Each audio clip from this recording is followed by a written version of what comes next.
Hello! Welcome to this video where we'll be painting the big boss of the Tekwa Uftak Black Hawk.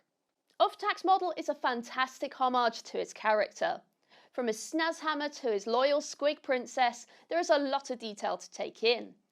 Here on the screen are all the paints and tools we'll be using. We'll be painting Uftak to battle ready, so you can use him in your armies with his Legends rules. We'll also be adding a few extra steps so you can take your model to the next level. If you're new to painting or want to brush up on your skills, you can check out the Citadel Colour Painting Essentials videos to learn all about paints and techniques.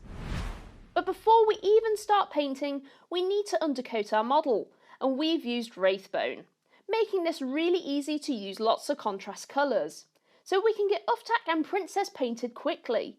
Remember just to keep a pot of Wraithbone to hand for tidying up any mistakes. So let's start painting this mighty orc boss.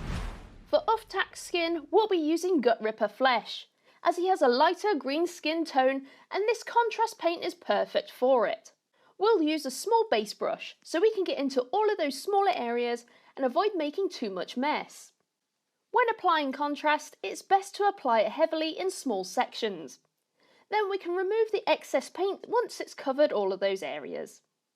It's also best to use the same brush you're applying it with. Just don't clean it off with water, as this will dilute the paint. Just dry the brush off on a piece of paper towel when removing it. Remember to tidy up any areas that aren't skinned with some Wraithbone out the pot, but don't worry too much, as our next colour will cover over easily. Now the skin is dry and looking neat, we'll use Corvus Black for quite a lot of details. We'll focus on the gun casing, piping, nails, claws on Princess and the eye sockets on both of them. Any cloth details, including the outside of the torn cape. The metal details on the Bad Moon icon, some of Uftak's armour plates, inside his mouth and his most prized trophy, a Drakari helmet. We'll use a medium layer brush so we get a smooth and quick application all over these details, whilst being neat around the skin we just painted.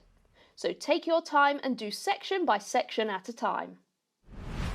Now Uftak has some colours already on him, let's move on to Princess. And for the skin, we'll be using Blood Angel's Red. As we already have painted the claws, just be careful around them, but we can always go back over with Corvus Black afterwards to paint over. Then we'll also paint the trophy tassel on the boss pole, the Drakari helmet lenses, and some pipes on the blaster. Now that our contrast is down and drying, we'll quickly change our paint water, as it may be quite saturated with lots of red paint.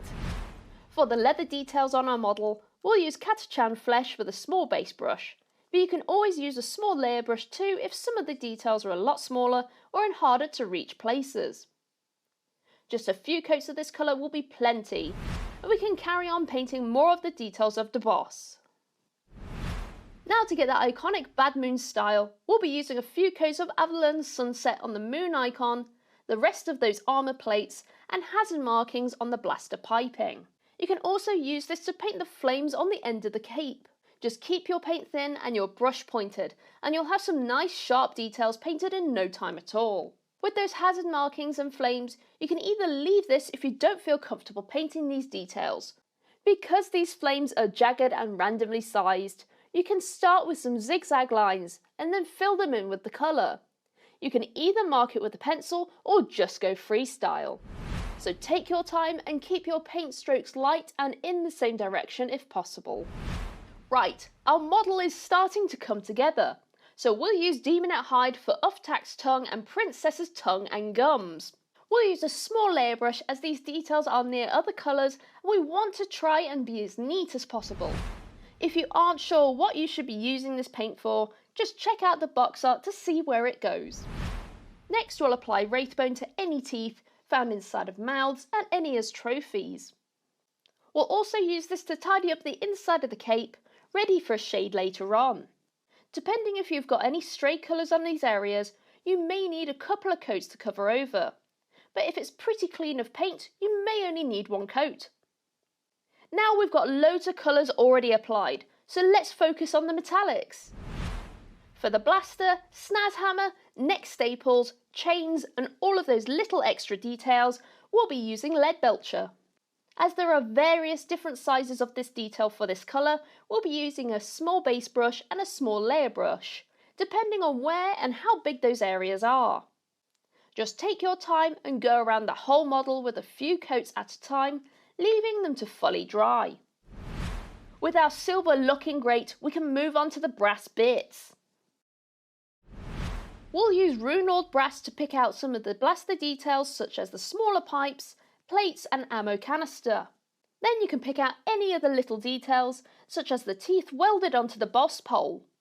Once you have finished painting your metallics, we'll change our paint water again, so we don't get any metallic flakes into the rest of our colours. Let's move on to shading our models. To start off, we'll thin down 1 part Rattling Grime with 2 parts Lahmian Medium.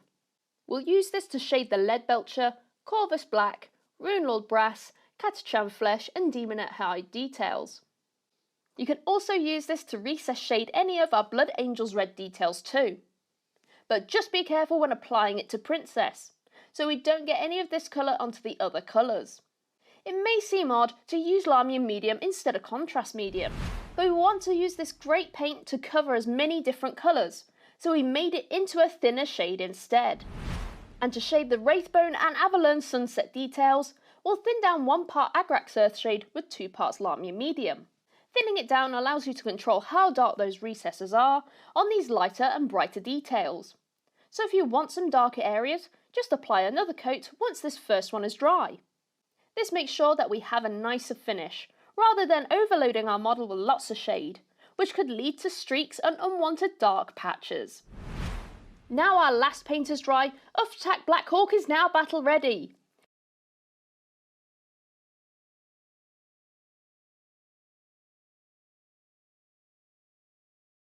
Or you can add some extra tips and tricks to make Uff-Tac and his loyal squig stand out even more. For the energy that emanates from the blaster and snaz hammer, we'll thin down 1 part Temple Guard Blue with 2 parts Lahmian Medium. We'll carefully apply this around the ridges of the gun barrel along the front and around the hammer head. We'll also quickly use this colour thinned normally for Princess's eye lens too.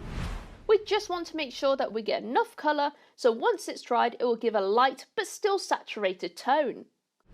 Next we'll look at highlighting Uff-Tac's skin with Krieg Khaki. We want to make sure that we have a good point to our brush. So after we thin down our paint, we'll twist and roll the brush on the palette, bringing all the bristles together. This also helps us control how much paint we have on our brush too. We just want to focus on the major areas we'll see most. By picking out the face and hands will really make the skin stand out even more. Now let's make that yellow stand out a little bit more with a highlight of Flash Gitz Yellow. You can pick out as much as you want, but there's lots of damaged areas and sharp angles, so there's a lot to paint if you wish. Princess needs some attention now, and we'll highlight the squiggy skin with Wild Rider Red. Just keep those lines nice and thin, and pick out the face as it's what we'll see most with those big gnarly teeth. We'll also use this to pick out the beady eyes on both our models. And to finish off, we'll highlight the metallics with Stormhost Silver.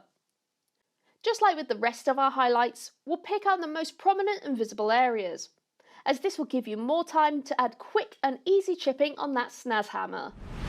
And with those extras finished, Uff-Tac Black Hawk and Princess are looking ready to take on the sinister cabals of the Dark City. We've based our unlikely heroes in Astrogranite, and if you'd like to learn more about technical paints, we have videos all about them. For more tutorials, tips and tricks, check out our videos on the Warhammer YouTube channel, or head to your local Warhammer store where our amazing staff would be happy to help you. Well, we hope you enjoyed this video and we'll see you next time. Bye!